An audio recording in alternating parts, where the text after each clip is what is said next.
Hello and welcome to the Big Comfy Sessions here at the Big Comfy Bookshop in Coventry. And today, the other way around, bizarrely, we have Ross, also known as Blue Rose Code. Ask yourself. Yeah, you're determined to sit in that seat, weren't you? That's my seat. Well, yeah. Had out. I known that this was the way it was, I would have been determined to sit here. Yeah, it's just the way that's it. I feel like this is the power seat. Yeah, that's why I sit there. I'm feeling extra powerful. Yeah. Now you've had your album out a while now. Yep. Yeah, the Ballads of Peckham Rye. How's it going? It's been great. We toured it what seemed exhaustively last year.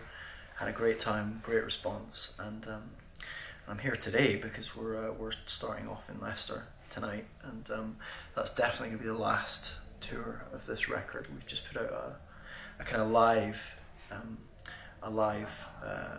CD of the tour from last year, and that's gone really well too. So we've had a great time, man. Okay, so it's been quite a while. Because you've toured quite extensively, do you write on the road? Have you got new material that you're going to shove in the sets? I think that I don't sit down and write with a pen and paper or with my guitar, but you kind of get an idea bank. You get experiences on the road, or I do, and I'm always typing things into my notes on my phone. Yeah, and travelling as well gives you a chance to read. I find the more I read, the more I'm likely to write. Yeah, well that's good. Being in a bookshop, I like to chuck in a few book questions, and I do Easy segue. Reading quite a lot of your interviews. You do kind of like, you write music to poetry. You've written a couple of songs like that, and kind of how do you decide what kind of to write to, and kind of how does literature basically become ingrained in your music?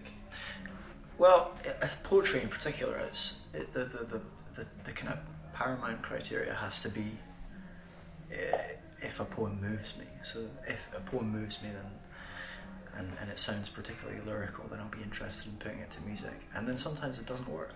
Often actually it doesn't work. Sometimes the rhythm of the language just doesn't work. So I have to put that idea down. At the moment, I'm working on a poetry project which has been going on in the background for about a year now. I've been working with a superb organisation in Edinburgh called the Saltire Society, and I'm putting poems from the Scottish literary renaissance, mid-century, last century, people like Edwin Morgan and Norman McCaig and Hugh McDermott. I'm putting them to music. So that's going on at the same time that I'm in the process of recording a new record. Wow. So do you think they will kind of I wouldn't say clash, but kind of come together? Will they influence a lot of your work on the new album at all, or are you trying to keep them completely separate?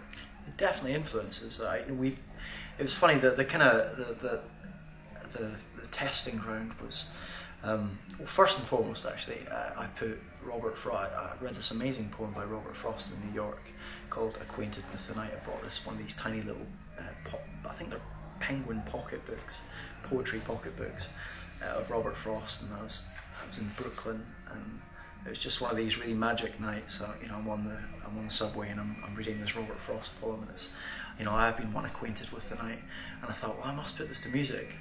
So I did, and we put that on a B-side from one of the singles of the first record, and then they used it on Hollyoaks. So it's the idea of this kind of Trojan horse for education in mainstream culture, for poetry. So we did that on Hollyoaks, and then I fell in love with the work of a guy from Edinburgh called Norman McCaig, who's the late Norman McCaig. But there's something about his, there's something unshowy and very pure about his poetry that I'm really drawn to, and also the fact he writes about the city that I grew up in too. So I took one of his poems and I put it to music. It's called True Ways of Knowing, which features on the last record, and I kind of wrote that as a pitch to the Scottish Arts Council, because I wanted to get some assistance in this project that I'm talking about, and sadly they didn't see the merit in my project, so it went on the record anyway, and then BBC Radio Scotland playlisted it when I released it as a single. So again, you've got a poem, a wonderful poem, being playlisted on mainstream radio on the BBC, and then it just opened out. I've put a wonderful poem called Scotland by Hugh McDermott to music now, and I'm working on something by Edwin Morgan too, called The Kiss, called Kiss Me, and I think that the rest of the poems that I write to music will be its own. They'll be their own work. It won't feature on an extra. Yeah, yeah. Sounds like you've got your hands full though. Yeah, but it's fun, man. You know? Yeah. So I'm not gonna moan about it. I'm having a good time. Sounds like my dream job as well, actually. Yeah, brilliant. You can't have it. It's fine. Okay, right. Let's bring you back to the record that you released last year. Yeah. You are about to play a tune on this couch for us. It's actually my favourite song on that album, so yay, thanks. Pleasure. So tell us a bit about that tune. The song itself is I ran away to London about 15 years ago, and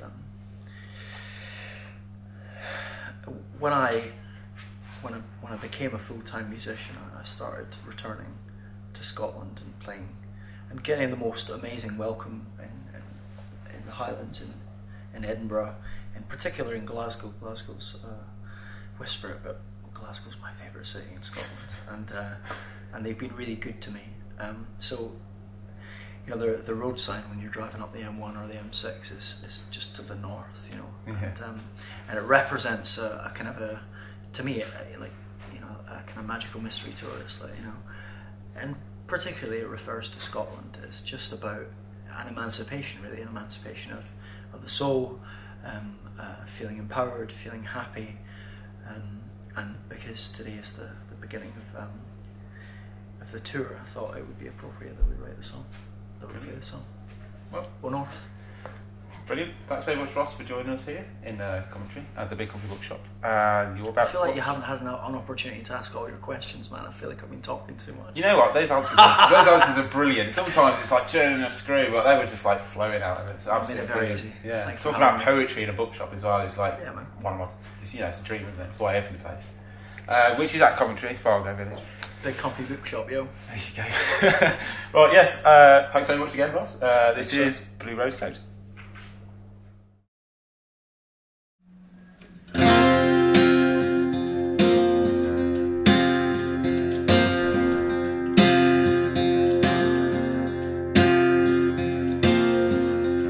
Oh, North, you've been a friend to me.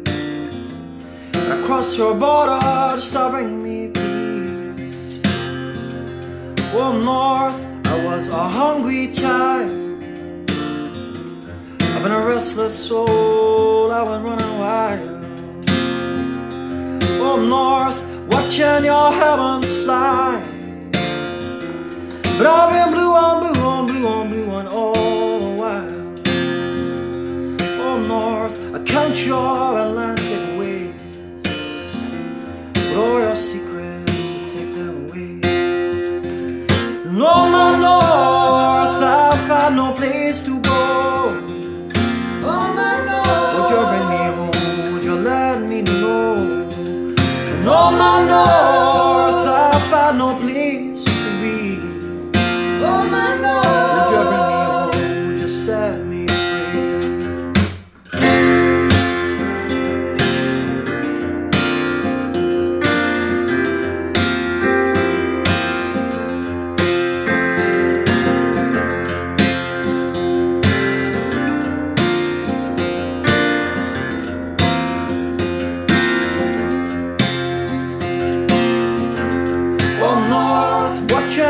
flag unfurled. My heart swells with every salt tires curl. Oh, North, your lion rampant pride. But I've been all alone and I've been undignified. So, oh, my North, I've had no place to go. Oh, my North, would you bring me home? Would you let me know? Oh, my North, I've had no place to be, no place to be. Would you bring me home? Would you set me free? Oh, my North, I've had no place to go, no place to go. Oh, my North, would you bring me home? Would you let me go? Oh, my North, I've had no place to go, no. Oh, my North, would you bring me home? Would ya? Oh, my North, I've got no place to go.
Yeah!